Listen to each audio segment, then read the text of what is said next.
Hunter Greene is him, but so is Tyler Stephenson.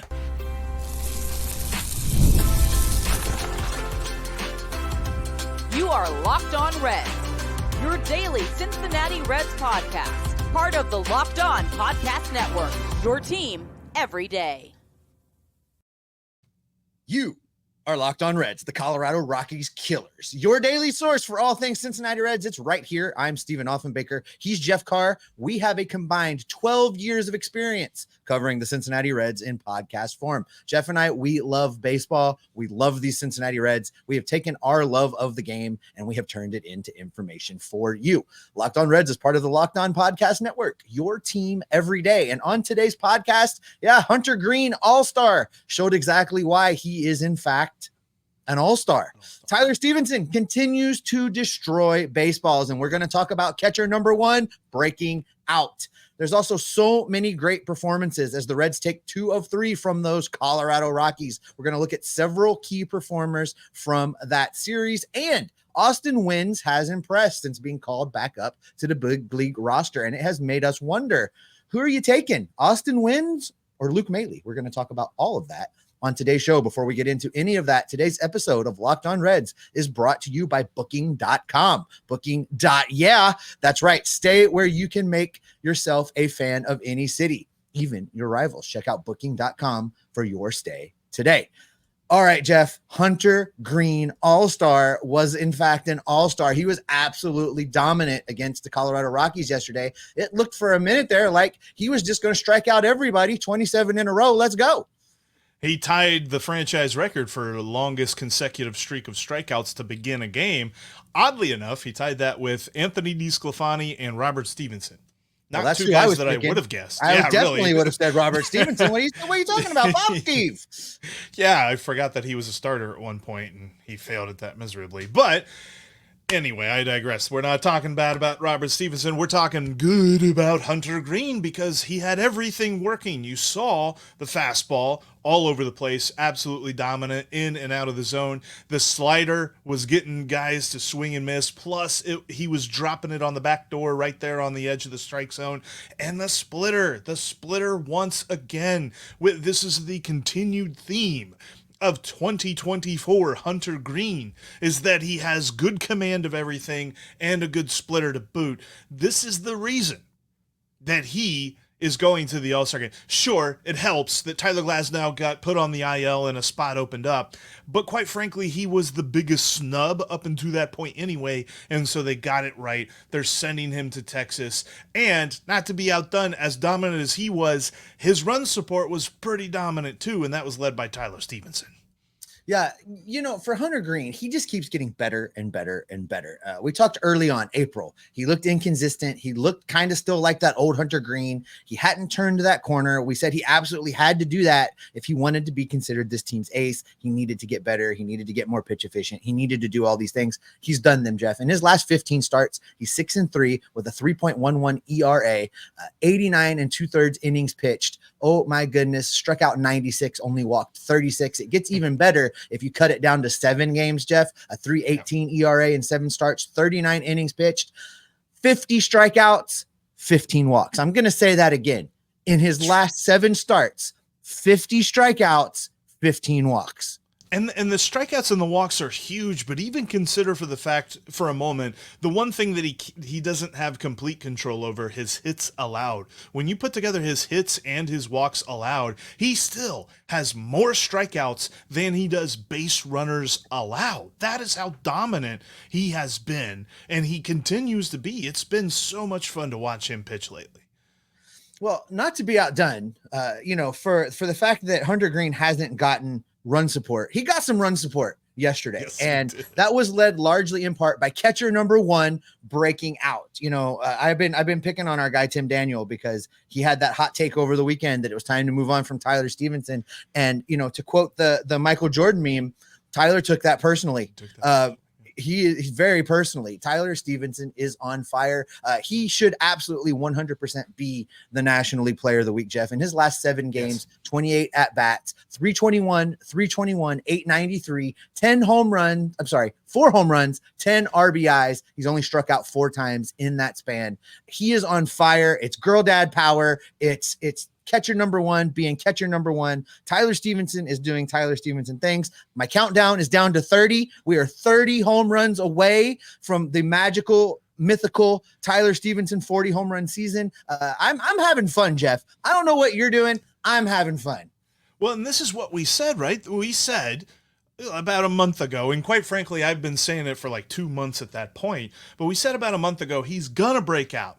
Get in on Tyler Stephenson right now because he's hitting the ball hard. He's just finding gloves. And now he's not finding gloves. Now he's finding over the wall. He's finding seats. He's finding gloves in the stands. He's finding little kids out in left field with gloves.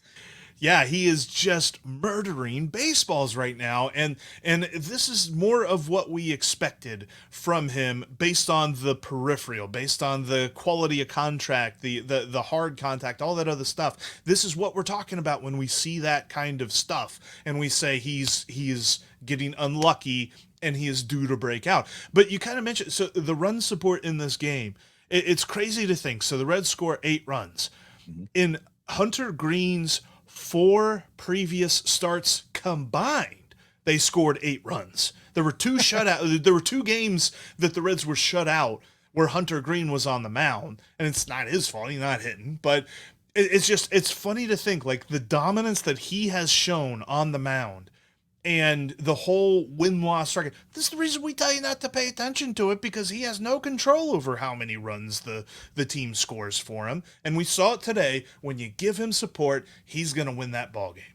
Yeah, I think after the last start, Jeff, is when I joked because of the lack of run support, maybe they should just let him bat for himself. He used to be a shortstop. Yeah. He probably still swing the wood a little bit. Let him try and help his own cause. But finally, the bats break out for him. And I think that these kind of things, Tyler Stephenson breaking out, Hunter Greene just continuing to get better and better and better.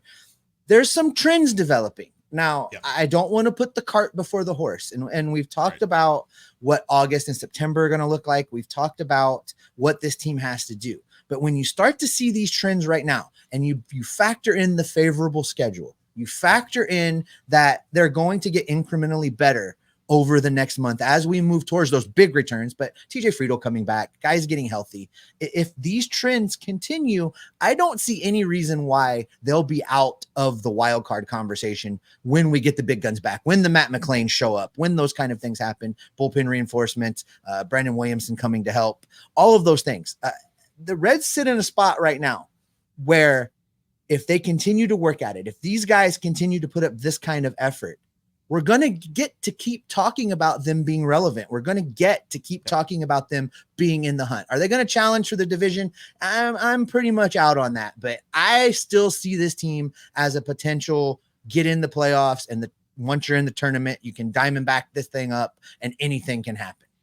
Well, and they haven't played their best baseball. I mean, there's absolutely no doubt about that. They've been playing mostly their worst baseball in a lot of different cases. So the fact that they have not played their best and they still have that left in the tank, I think that only bodes well for them. But it's so key because we talked about it on yesterday's podcast. You got to win today. Like Thursday was a must-win ball game. And they win out, and they must win it. They did exactly what you're supposed to do. They dominated the Rockies. That's what they had to do. Even and quite frankly, if this were a game where they eked out like a 2-1 win, I'd have been like, all right, well, you know what? You did what you needed to do. But they dominated. They went out and they showed they are the much better team compared to at least the Colorado Rockies, which is exactly what you should do in games like that. And I was really happy to see it. I was happy to see the dominant performance from Hunter Greene and Tyler Stevenson going crazy. Well, and we've talked about this. It's hard to sweep a 4-game series. It's hard. Like it's hard to win 4 games. The Rockies are professionals too. They are. So the fact that now that we can look at the series as a whole and say the Reds took 3 of 4, they nearly rallied and won that fourth one. That's exactly how that was supposed to go. They're coming into a series with the Fish from Miami that they, by all accounts, should sweep. They should win all 3 games of that series. And now we're cooking with gasoline. They've put themselves in a position to remain relevant, reset at the All-Star break, and then go. I like the vibes around this team right now, Jeff. I like the vibes around what guys are doing. And I think, coming out of the All-Star break, if they can hit the ground running, we're going to have a fun July, August, my friend. Fun July and August. I agree with you 100%. But you know what? It wasn't just Tyler Stevenson doing all the hitting for the Reds. There were a couple of other guys as well that really had some big games, including one who, quite frankly, we're getting to the point we got to call him an all-star stub at this point. We'll talk about that coming up next. This episode of Locked On Reds is brought to you by Booking.com. Yeah, as the season rolls along, the Cincinnati Reds are going to be traveling to all kinds of different cities, whether it's Atlanta later on this month, where I'm going, or it's going to be like a rival city to Pittsburgh or Chicago or St. Louis, Milwaukee, all the great rival cities of the Cincinnati Reds, and Booking.com is the best way to follow the Reds to all of those cities. They've got a great selection of hotels and bed and breakfast, condominiums, resorts, all these different places that you can stay even in your rival cities. You might find you kind of like those rival cities. I mean, how can you really like Pittsburgh? But you know what? Booking.com is going to help you try. Check it out today over at Booking.com. They make it so easy because literally all I had to do when I was looking at Atlanta was type in Truist Park, and they brought up the hotels that were closest to the ballpark, making it super easy for that stay. Gonna have a lot of fun down there later this month. So check out Booking.com today, whether it's on the website or on the Booking.com app, because the right stay can make you a fan of any U.S. city, even your rivals. Again, that's Booking.com.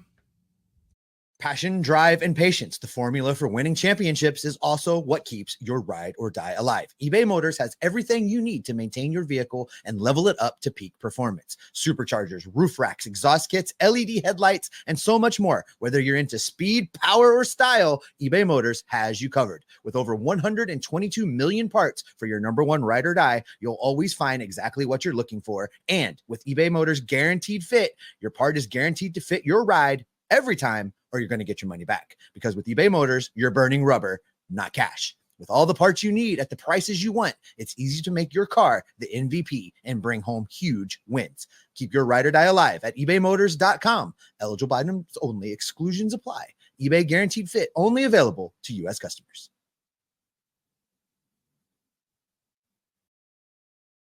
You've got to check out Locked On Sports today. It's a free 24/7 streaming channel programmed for you every day to bring you the biggest stories.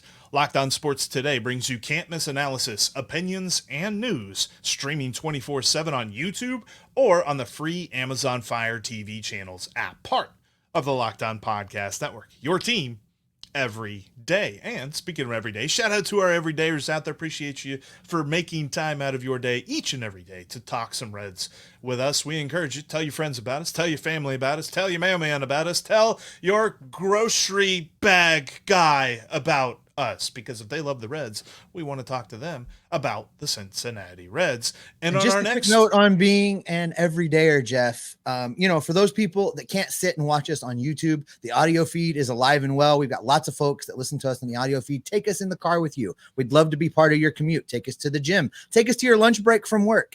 We're available both sides here on YouTube and the audio feed. The link for all of those, the audio feed as well as the YouTube, the subscribes, all down in the show description. So you can forward those links to your family and your friends. Bring them in here. We want to talk Reds with them, just like we're talking Reds with you.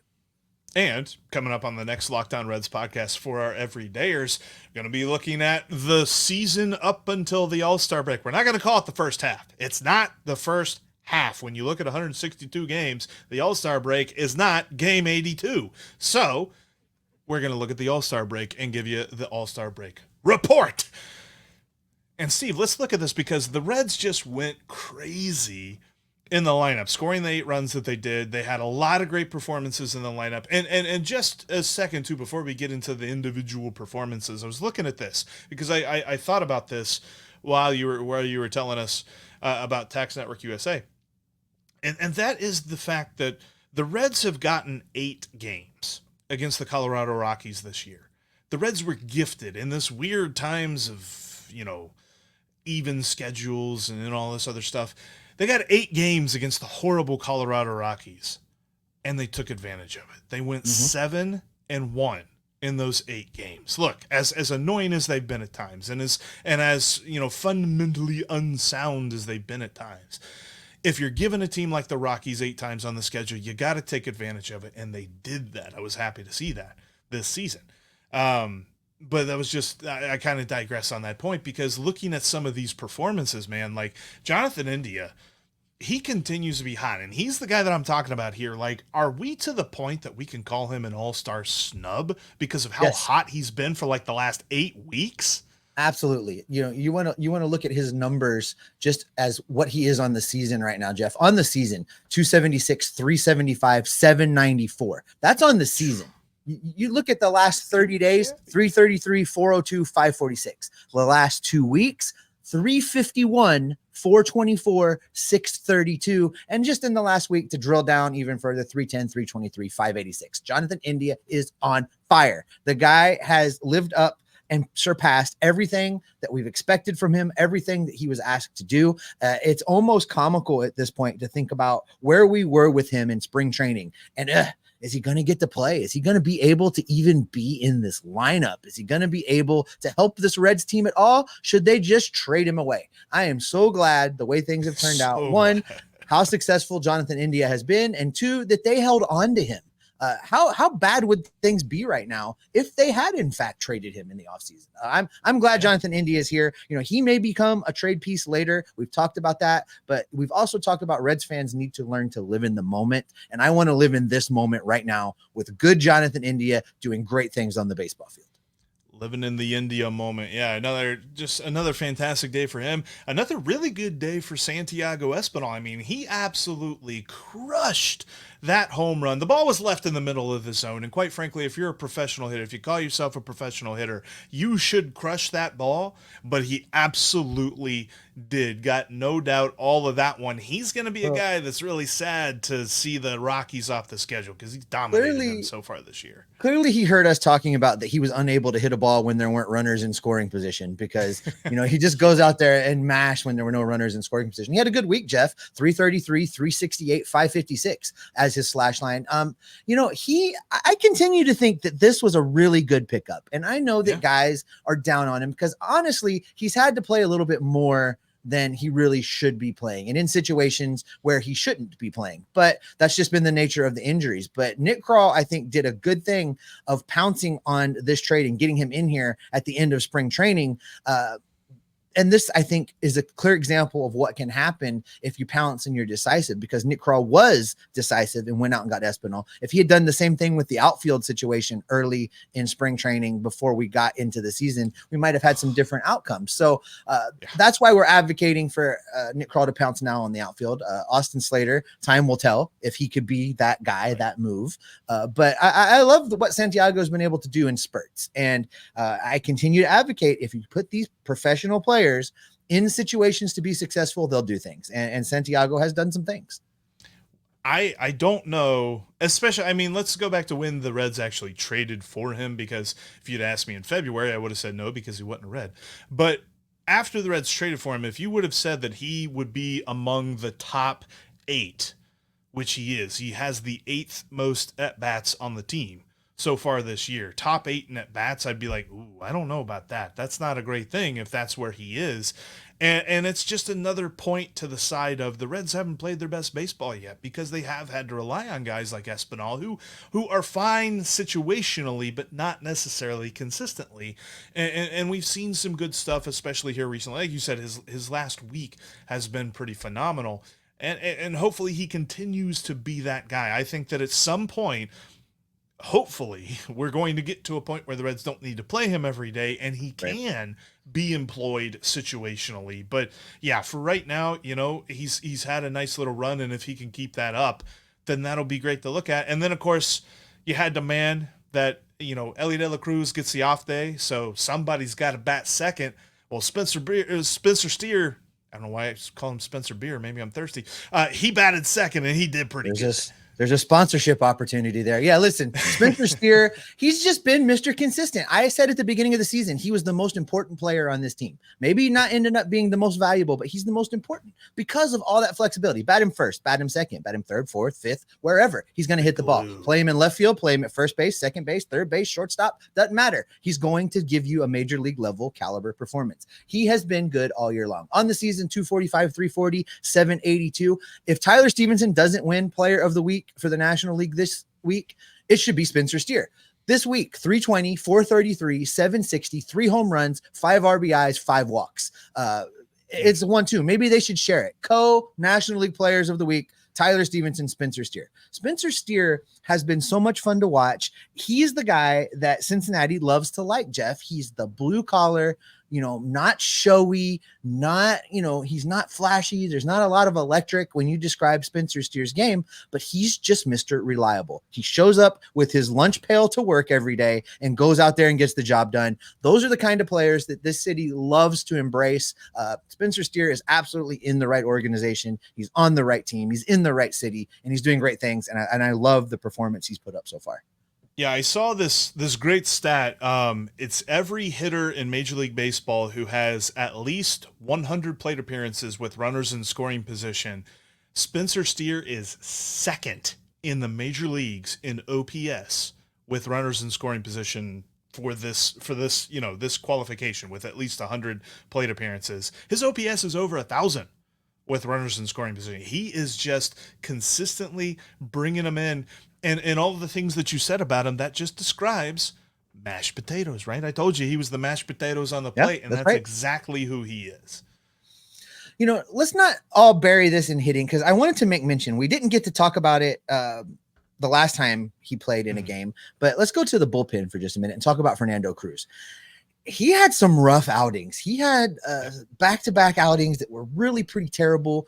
We started to worry about him a little bit, but his last 2 outings have been very good, quick rally killing, just turn the page kind of outings. Both were just for 1 out, and both against Colorado. And in fact, we could look at his last 3 because he got a full inning. He pitched on the 8th, the 9th, and the 11th against the Rockies. An inning of work on the 8th and 1/3 of an inning of work on the 9th and the 11th. Struck out 1 guy in that time. That's it. No walks, no runs. Nobody got to him. He closed the door on several opportunities for the Rockies. He was the Fernando Cruz that the Reds need him to be. I was glad to see it back. After that first one, that inning's worth of work on the 8th, I was at that game. I was sitting over on the Reds dugout side. I could see looking directly at him as he walked off the mound. There was such a look of relief on his face. He came off the mound and had this giant exhale, like, finally, thank God. And he's been good since. So I'm hoping that was the turning of a corner and that good Fernando is back for the stretch run here. And I think that he is the perfect example of, like, I'm sure there's folks in the comment section on this episode. There's been folks on the comment section in every episode that we've talked about the Reds facing the Rockies that it's just like, but guys, come on, it's the Rockies. Fernando Cruz is your example that, look, it's not about who you're facing. It's just about the fact that you succeeded. And the Reds took advantage of this opportunity to succeed. Fernando Cruz took advantage of this opportunity to succeed. I can still kind of close my eyes and see the home run that he allowed to Matt Vierling against the Detroit Tigers that lost that game in that series. That was a splitter that was low and away, and Matt Vierling just happened to drop his bat and hit it. It was just a really, really good piece of hitting, and sometimes you get got. Because that's what baseball is. And this is Fernando Cruz saying, look, I ain't anything but the dominant guy that I've been all year. Sometimes I've missed it a little bit, but for the most part, I have been this guy. I've been the dude that David Bell wants to go to out of the bullpen every time that there's a stressful situation. And more times than not, because nobody's ever going to be perfect in this game, but more times than not, he's come through. Well, this is what I know for sure, Jeff. The Reds, they took care of business, winning 3 for 4 of these games against Colorado Rockies. I love it. More wins coming, we hope, against the Fish. Listen, Austin Wynns, we haven't talked about him yet, but he has played really well for the Reds since being called back up to the big leagues. And it kind of begs us asking the question, who are you taking a little bit later in the season here? Austin Wynns or Luke Maile? We're going to discuss that coming up next. Here on Locked On Reds, we pride ourselves on getting you the latest news about the Reds, whether it's the offseason, spring training, the draft, the regular season, or maybe even the playoffs. It's year-round. You know what else is year-round? Collection season. Just because tax season is over doesn't mean the IRS will stop coming after you for unfiled taxes. The IRS can garnish your wages, levy your bank accounts, and even seize your property. The IRS, they're going to get theirs. Don't let the IRS target you. Let the licensed professionals and tax experts at Tax Network USA go to bat for you. I know I've filed my taxes many different ways over the years, and Tax Network USA makes it easy to do that and so much more. With over 14 years of experience and an A+ rating by the Better Business Bureau, Tax Network USA has saved their clients over $1 billion, yes, billion with a B, $1 billion in tax debt. Whether you owe taxes, have complicated matters that require tax planning, or you finally hit big on the LE parlay this season and need help correctly filing, well, Tax Network USA's got you. Just call 1-800-549-1000 or visit tnusa.com/lockedon. For more information, see the link in this episode's show description below. And if you want to feel as good as you look, you got to go to Stitch Fix, just like I did. In fact, if you're watching on YouTube, I got this awesome green Hawaiian shirt on for Green Day, you know, celebrating Hunter Green. But I got this shirt off Stitch Fix because Stitch Fix is going to help you out if you're like me and your team is your style. I mean, a lot of people say I got a lot of style, but Stitch Fix really helped me out with that. That's not all just me, especially when you look at some shoes and some great pairs of pants and things like that I bought. It's all from Stitch Fix, because all you have to do is you go to stitchfix.com/MLB and they line you up with a stylist who you give your preferences to as far as style, as far as size, and as far as price. Then they do the rest. They find some great pieces and they send to you. You try them on, you see how they fit. If they fit great, you keep them, you buy them, that's great. If they don't, you send them back, no problems whatsoever. They send you an easy to return package and stuff like that. Makes the whole process just as easy, if not easier, than going to the store, and you're going to look great too. Check out stitchfix.com/MLB today and you'll get $20 off. Again, these are the kind of clothes that my wife approves of, and she's not like, oh, you look like a schlub. No, she loves the way that I look in the Stitch Fix clothes that I got. Go to stitchfix.com/MLB for $20 off. Must redeem within 7 days of sign up. You can catch every pitch of the Reds' hometown broadcast with SiriusXM. Just download the SXM app and search the word Reds. Also, if you haven't done so yet, bookmark CincinnatiRedsTalk.com for written content about your Cincinnati Reds. Jeff's writing over there a lot. James Rapine's writing over there a lot. I have dropped in and out of there a couple times. I'll have some more stuff there this dog days of summer, so make sure you check that out today. All right, Jeff, you've got an idea for a new Thursday segment that we're going to be doing. And even though this is broadcasting on Friday, we're calling it the Thursday Thought for now. It may drop back to being on Thursday, but what's your thought, sir? See, and that's the thing too, because the Thursday Thought is the idea that it's like, you know, through the course of 9 innings of watching a baseball game, and sometimes longer than that, you have these different thoughts about players, about plays, about events, about coaches that happen, and they're not necessarily the big thing, right? They're not necessarily on, you know, the front of your mind when it comes to the game, but they're worth discussing. And I think especially with the game that he has had yesterday, and then really the last couple of games that he's had ever since Luke Maile hit the IL, I think it bears discussing on whether Austin Wynns should just remain as the Reds' backup catcher, and Luke Maile should either be like catcher, you know, the third catcher who's down in Louisville, or do you keep him on the IL for a while or something like that? Because I find it interesting, and it's been a tiny sample size. So to say that we know that this is who Austin Wynns is definitely short-sighted. I completely concede that. If there's somebody that's just like yelling right now, like, how can you betray Luke Maile? But Luke Maile has had a pretty horrible year. And quite frankly, if you look at even the peripheral, the things that we talked about, that we said we saw Tyler Stevenson breaking out in, all of these say that as bad as Luke Maile has been, he's not going to get any better. So does Austin Wynns keep this job? It's an interesting conversation to have. Luke Maile on the season has an OPS plus of 52. So that's 50% below league average, basically. Now, small sample size for for Austin Wynn. You can't really use it to compare OPS pluses right now because his his at bats. His is 324 right now. That's definitely not going to He's hold. the best hitter ever. But your point's well taken, and I think it's going to come down to this. Now that Tyler Stevenson is heating up, if he continues to be hot, Tyler Stevenson is going to force David Bell to use him correctly and get him in there 5 or 6 days a week. That will solve part of the problem. The other pieces of this equation are A, does Luke Maile have options remaining? Can he be sent down to AAA? I don't know the answer to that right off the top of my head. I see you shifting to search it for me. But if he has options, then that makes this conversation a little bit more interesting, because if he has options, you can send him down and keep one of these two guys stashed and one of these two guys on the active roster to back up Tyler Stevenson. No options. Luke Maile. No options for Luke Maile. That's going to factor huge, because you're not going to want to let Luke Maile be picked off of the waiver wire. And he would be. Someone would pick him up to have a valuable, smart backup catcher that can come in once every 5 or 6 days. So that being said, I think what the Reds will do would be send Austin Wynns back down and keep him stashed in case there's another injury. Does he deserve? He does not have options either, though. That's the other thing. He does.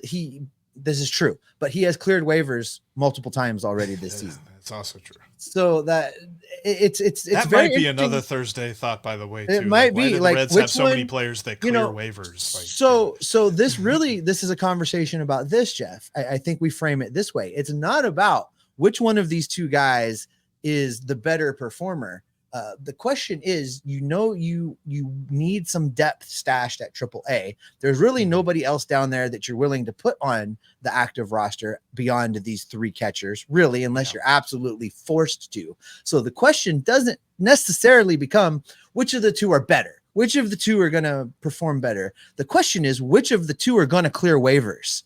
That's really the question you've got to ask yourself. That's a good point. Yeah, and that's the thing too, is that as much as we want to make it cut and dry of who the better player is and who the worst player is, and you keep the better player, that's not always the easiest decision for the general manager. And I think too, it also plays into the importance of the backup catcher. I think the backup catcher is like the backup quarterback when it comes to the team. Like, everybody always loves the backup catcher. They always think, because I'm sure that there are people that would say, look you dead in the eye and just say, well, Luke Maile's had a good year. Why are you bagging on Luke Maile right now? And he hasn't. Like, if you really break down his performance, he hasn't.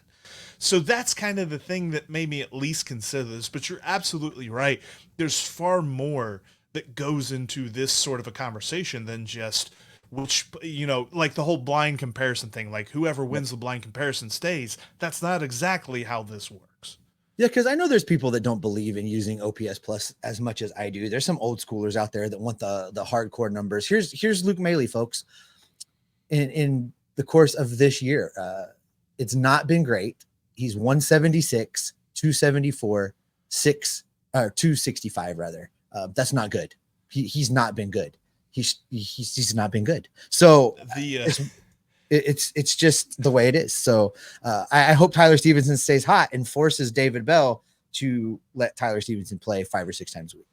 And another thing, and this again just goes back into the small sample size thing when it comes to Austin Wynns. It's been far too small a sample size to say anything, because if his stats counted right now, his average exit velocity would be the hardest in Major League Baseball. It'd be above Aaron Judge, above O'Neal Cruz, above Shohei Ohtani. So, yeah, he needs more at-bats before we know who he is. Yeah, because his slash line is 556, 1,000. So that's not going to – that's not going to hold. 1,500 OPS. Yeah, it's just not going to hold. So it's things like that. But again, that's kind of what I'm getting at with the purpose of this. And quite honestly, I would love to hear. So folks, we've got a list of different things like this that we're going to be approaching on Thursdays and stuff like that. But if you've got an idea as well for a thoughtful Thursday, Thursday thought, I think is what we're going to call it. And yeah, I know that this is the Friday episode, so that's what makes this even more funny. But from moving on, if you have an idea for that, leave it down in the comments section. Hit us up on Twitter X. You can hit me up at Jeff Carr with 3 Fs. You can hit Steve up at S Offenbaker with 2 Fs, or just hit up the show at Locked On Reds. But that's going to do it for us here today on this episode of Locked On Reds. Thank you so much for joining us, making us part of your day. Make sure that you're subscribed and you follow on your favorite podcasting app as well, because we're going to be with you every single day, all throughout the season, as the Reds move through the All-Star break into trade deadline season. You can bet we're going to be all over trade deadline season. We already kind of have been a little bit, but we're going to be all over it moving forward as well. Because why, Steve? Because we are Locked On Reds every single day. David Bell's going to get tossed on Tuesday. Maybe that's a thought for your Thursday. Something that happened on Tuesday.